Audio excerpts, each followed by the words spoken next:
Good evening. Thanks for joining us. I'm Bruce Frisco. It is Friday, the 8th of May. This is CTV News.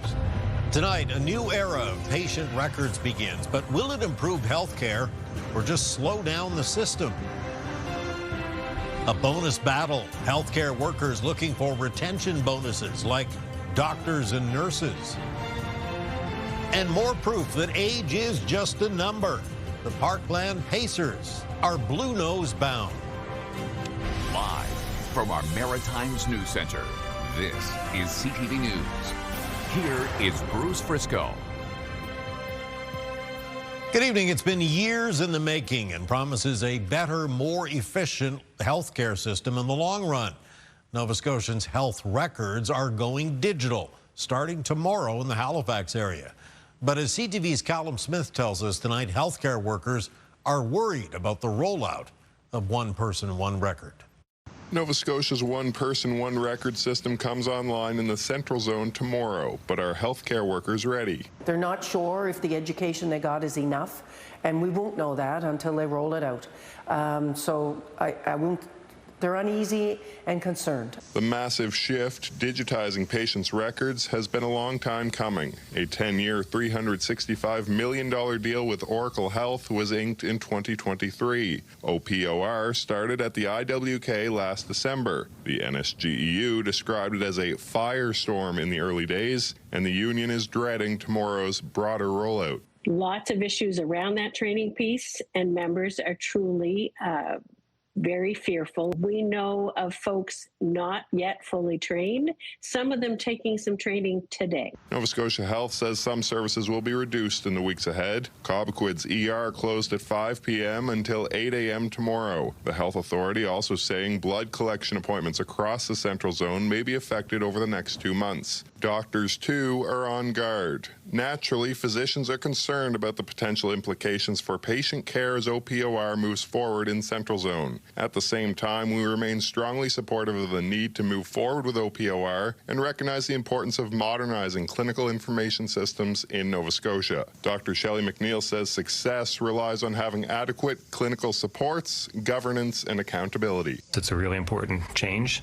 but the system's ready and the system will be better with this new OPOR than it is right now. Because its goal is to streamline care. Right now we have so many different systems that are trying to talk to each other.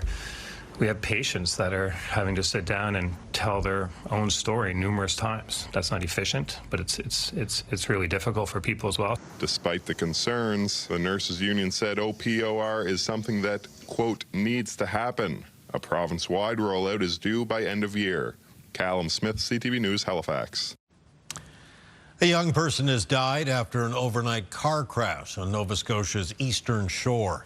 Police say a Honda Civic crossed the road and rolled into a ditch. This happened in the middle of the night on Austria Lake Road near Musquodoboit Harbor. The young driver and a youth passenger were taken to hospital with non-life-threatening injuries, but a second youth died at the scene. The investigation is said to be ongoing. And a motorcyclist wound up in hospital this evening after a traffic accident in Dartmouth. This happened on the busy Portland Street during the evening rush hour. Police say a car collided with the bike as it was approaching the Highway 111 overpass. Traffic in the area was restricted for a time, but everything has since reopened. There is no word yet on the extent of the victim's injuries. Get the Maritimes top stories, breaking news alerts, and watch live. Download the CTV News app. Talks between the province of Nova Scotia and striking long-term care workers did not last long yesterday. Here's CTV's Jonathan McGuinness.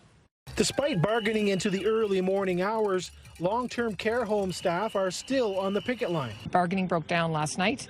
Both CUPE and the province tabled new offers. So CUPE indicated that they were willing to negotiate.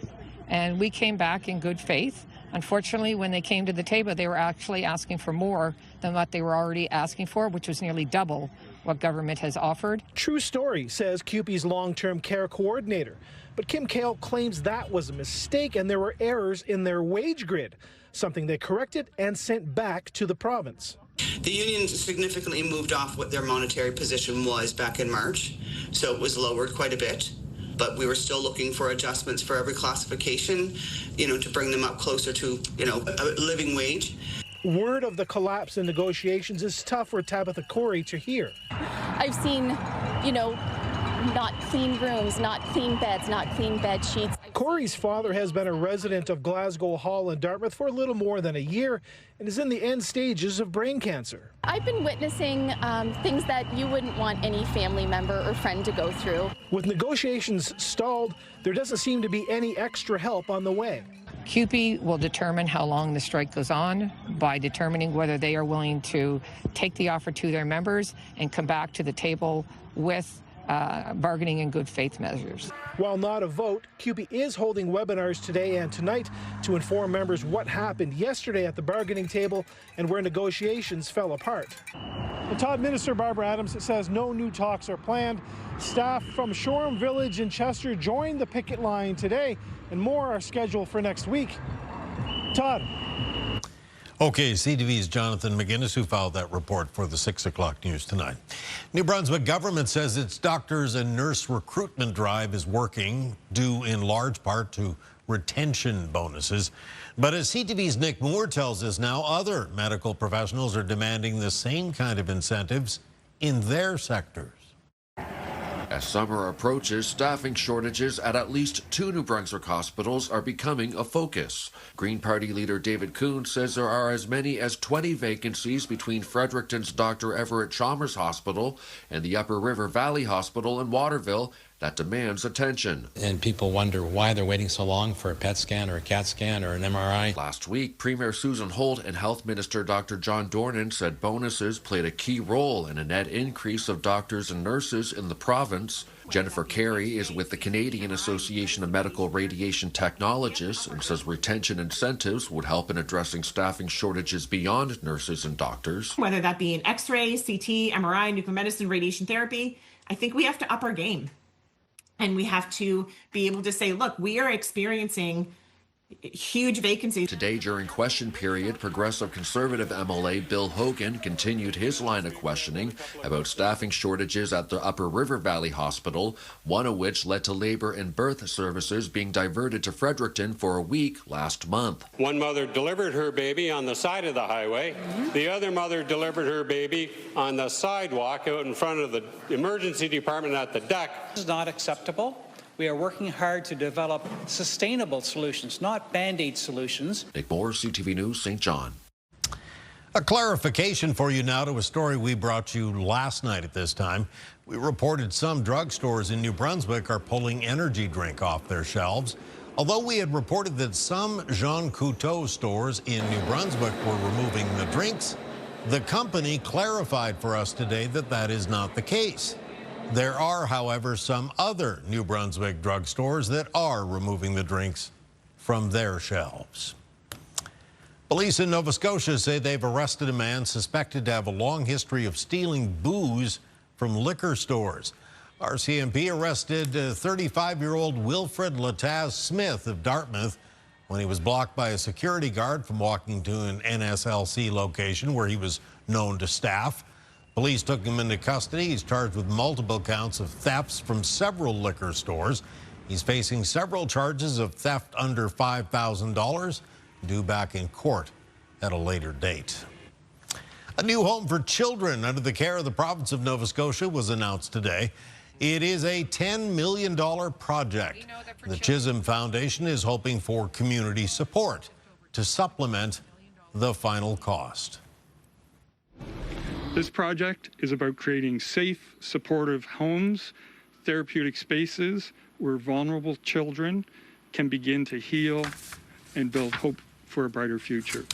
The 6-acre complex near First Lake will be welcoming the first 8 children this summer. This will be the first of 3 phases to be completed, with the second ready to go in 2028.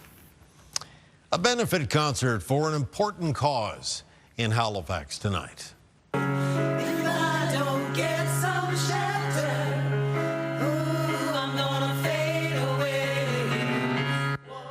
Several of Nova Scotia's foremost female musicians joining forces for Gimme Shelter Halifax. the second annual benefit concert to raise funds for ADSM for women and children and the vital work they do in the community. ADSM for Women and Children is a nonprofit here in Halifax that supports women, families, and gender diverse folks who are at risk of experiencing homelessness. So the fundraiser tonight is going towards our programs that range from shelter services here in the HRM to outreach programs, eviction prevention, and as well as our permanent housing where we offer deeply affordable homes for women, families, and gender diverse folks. Performers tonight included Linda Carvery, Christiane Crowell, Kitty Farmer, Shirley Jackson, Amelia McMahon, Cynthia Myers, and Patricia Watson. All right, still to come this evening, Kaylin's full forecast for the weekend, including Mother's Day. And we'll show you how Maritimers are celebrating Mom this weekend. Coming up next, though, Gone Sour. It's just too much for a farmer who wants to sell a bottle of wine to have this bureaucracy on top of you. Her dream of owning a winery, she says, has been crushed under regulations and surging costs. That's next. Come on back. Yeah, the 90 seconds is not... Mornings with Aaron and Peter. Bike a Day in May continues all weekend long with a brand new bike from Canadian Tire. Listen for the bike bell between 11 and noon and then text us your name at 100 24/7. You know, for some people, owning a winery is a real dream. But for one New Brunswick woman, that dream has really gone sour. Years of hard work coupled with onerous regulations and surging costs, she says, have just become too much. CTV's Derek Haggett has her story tonight. There's a lot of history inside Winegarden Estate, a lot of blood, sweat, and tears, too. The owner of this winery and distillery has made her last batch. She's grown weary of being a farmer, advertiser, and bookkeeper. It's a lot goes into one bottle of wine. And then, of course, we are located in the rural area, so we have to price accordingly. The family came from Germany in 1983, and 8 years later, they started producing wine. When you look at the history of wine and spirit making, it goes back thousands of years. But here in New Brunswick, the local production and sales started only in 1991. Over the years, other craft alcohol productions began popping up around the province. With growth came more regulations and policies. On top of everything else, that was the point where I sat and realized I am a working idiot. Operation costs, insurance, taxes, and fees have all gone up drastically. So after 35 years, production has ceased and the business is up for sale. It's just too much for a farmer who wants to sell a bottle of wine to have this bureaucracy on top of you. But there's no regrets, and she'll miss her customers, but not the paperwork. Derek Haggett, CTV News, Bayvert, New Brunswick. All right, time for a quick little break here, but when we return, it's your complete maritime weather forecast. It turned out to be a pretty decent day around here. Tomorrow's looking good, too. Kaylin's got details coming up next.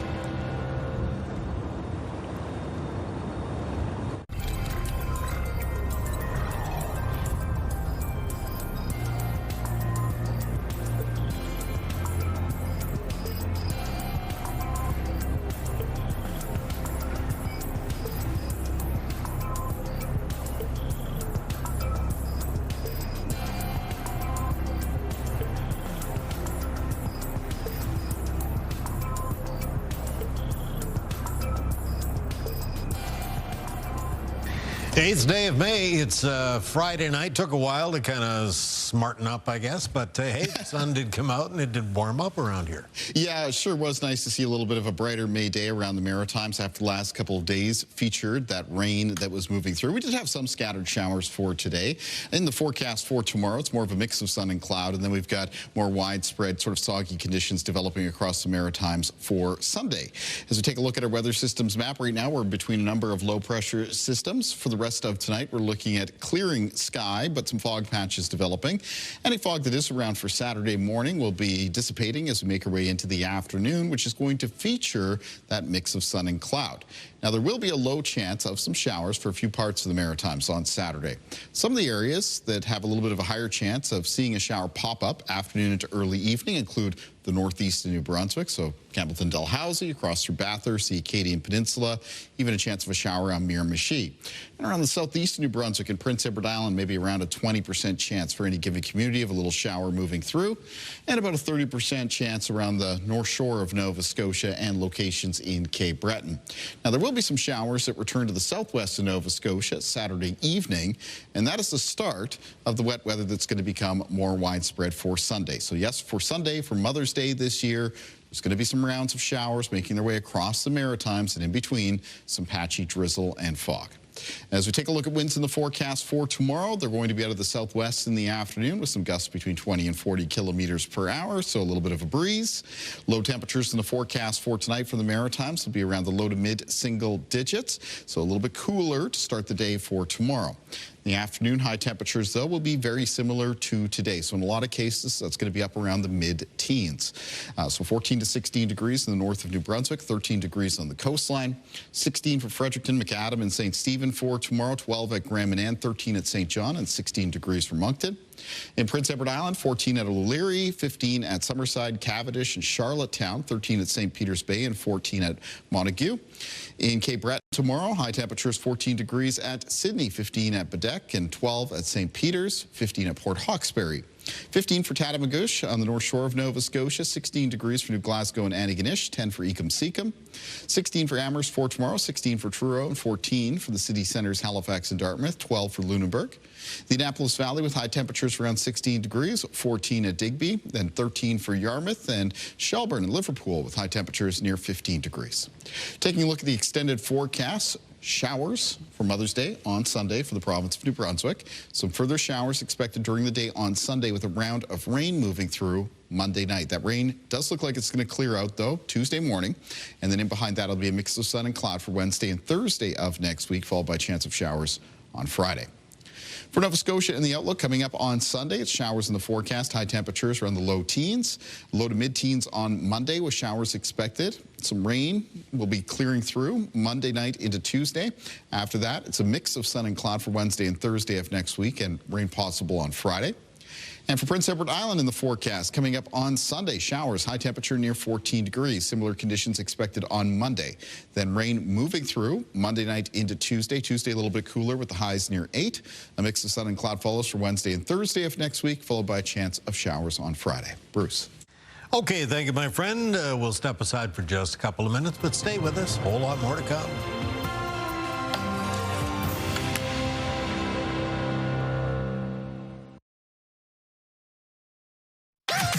#1 morning show in Halifax. Turk, Megan, and Amateur Alex. And home to the biggest artists. Halifax's #1 hit music station. 101.3 Virgin Radio. Okay, so she's usually the one taking care of everybody, but this weekend it's her turn to get pampered. Whether you're pulling out all the stops or keeping it simple, Maritimers are preparing to celebrate Mother's Day this Sunday. But as CTV's Ryan McDonald shows us tonight, moms aren't the only ones feeling all the love. Since 2022, big crowds have braved whatever the weather has thrown at them on Mother's Day to walk or run for a cause close to a Cape Breton woman's heart. I was diagnosed with ovarian cancer at the age of 33. Dina Edwards-Wadden was a working mom with a 2-year-old daughter, Micah, when she got the diagnosis. This year marks the 5th annual Teal to Heal fundraiser for ovarian cancer. While our idea may have started small, it has grown into something big. This year's actually a bit of a milestone year, too. We are hoping to be able to cross the $1 million raised since its inception in 2022. Some of the moms looking to fuel back up after the Teal to Heal event might be found here at this downtown Sydney brew pub, which has been popular since opening its doors for its wood-fired pizzas and craft beer. I think we'll be fairly busy. I think that, obviously they want to celebrate all the moms out there that work hard all year long, and, it's their special day, so they should be pampered that way. At this flower shop just down the road in Sydney River, it was all hands on deck today ahead of a weekend they say is bigger than Valentine's Day for their business. probably 17 to 20% of our total revenue for the year. Back at Teal to Heal, Edwards-Wadden knows from her own cancer journey and from the many people she has met at this annual event that Mother's Day can mean different things to different people, and not all of it is roses. A lot of people who have lost their moms, a lot of people that come and recognize that Mother's Day comes with very complex emotions. But for those who are in the mood to celebrate or to say thank you for the lovely bouquet, the men we spoke with today have a message. We just like to wish all the mothers a happy Mother's Day and hope you enjoy the flowers. A happy Mother's Day to all the mothers out there, and hope you have a great day. Ryan McDonald, CTV News. Well said, gentlemen. Time for one final break tonight. Coming up, you'll meet some Halifax seniors preparing to take on the 10K at the Blue Nose Marathon.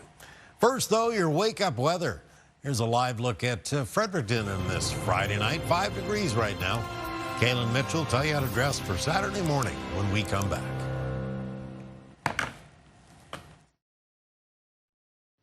Okay, it's Saturday morning, and I gather this is the best possible kind of day to prepare for Mother's Day on Sunday. Yeah, absolutely. So once again, for tomorrow, it's a pretty fair weather day in the Maritimes. A Saturday morning will be fairly sunny. Temperatures a little bit cool. The afternoon, a mix of sun and cloud. Low chance of a shower for a couple spots. And then for your Mother's Day plans, keep in mind that on Sunday, showers are going to become more widespread for the region. So there'll be some soggy conditions around and some wet weather in the forecast through the first part of next week. Bruce.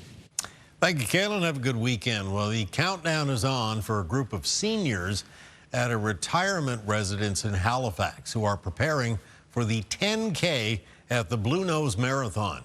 The CTV's Hafsa Arif shows us tonight their proof that it's never too late to start moving. It starts with lace shoes, steady steps, and a goal that once seemed impossible. At Parkland at the Common, a group of older adults has spent months turning short walks into something bigger. When I first came to Parkland, I couldn't walk much more than a block at a time. I had been totally sedentary for 4 years after I lost my dog. Now Anne walks daily and joins the Parkland Pacers 3 times a week. I can easily do 7K now. I walk from here to the library at least twice a week. The group's training started with just 1 kilometer. Each week, another was added until eventually they conquered Halifax Hills, sidewalks, and even Citadel Hill itself. They're all doing something that they haven't done before, most of them, and going through the training process is really good. For Ingrid Noseworthy, participation means taking on the full 10-kilometer walk next weekend. I'm so excited, but I'm trying to hydrate more. I drink more fluids, more water, and watch what I'm eating. It's good talking with the other residents. It's fun sharing stories, and it's fun sharing experiences, like the first blister that you have. So far, Gail walked 7 kilometers. She has her sights set on 10 kilometers for next year. I can work towards that just as I watch my father coach people to work towards the next step. It's always a next step. In just over a week, 6 seniors from the Parkland Pacers will set out together at the Blue Nose Marathon, proving the finish line isn't the only milestone worth celebrating. Hafsa Arif, CTV News, Halifax. A real inspiration. Thank you, Hafsa. Okay, that's your late news for tonight, and that's it for this week, as a matter of fact. If you joined us late or you'd like to take a closer look at anything you've seen and a whole lot more, ctvnewsatlantic.ca is your home for news, and it updates all weekend long. I'm Bruce Frisco. We're going to leave it tonight with the names of all of us here at Bell Media. Thank you for staying up late with us tonight. Have a good evening and a great weekend. We'll see you again on Monday.